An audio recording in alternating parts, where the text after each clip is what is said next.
Je chasse depuis longtemps. J'ai toujours eu la problématique de me déplacer de la voiture jusqu'à la mise à l'eau.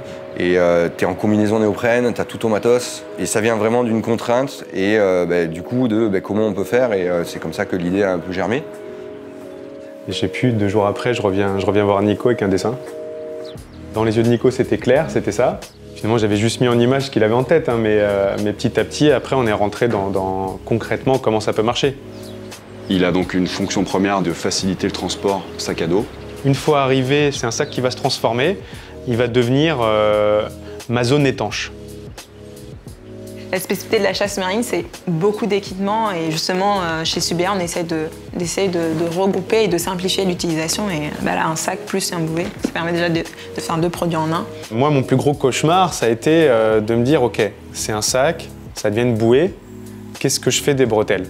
Et on est arrivé avec cette solution qui a un peu révolutionné tout le projet et qui nous permet aujourd'hui de retirer les bretelles, les mettre dans le sac, on ferme le volume avec toutes les affaires sèches à l'intérieur, on part sur l'eau et on a une bouée hydrodynamique.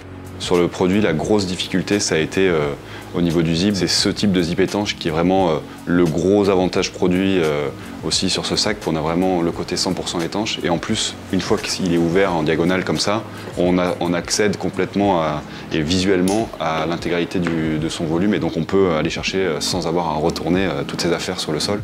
C'est Étienne du welding. Il s'est grandement investi dans ce projet et grâce à lui, on a pu évoluer à une vitesse qu'on n'aurait pas pu avoir sans avoir les ateliers de prototypage, mais sans avoir ce monsieur-là.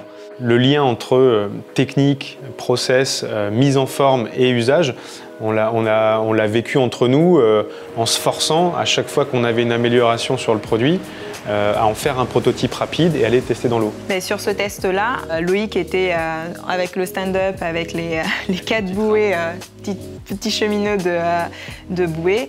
Et nous, on était sur la terrasse du Water Sports Center pour voir de loin, simuler finalement comme sur un bateau, si j'arrive à voir le chasseur de loin. Pour moi, c'est la promesse du sac, c'est ça.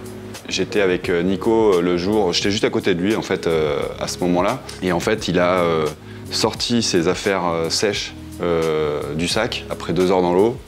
Il a pu se rechanger et là il m'a regardé, il m'a fait ah ouais, là il y a quelque chose.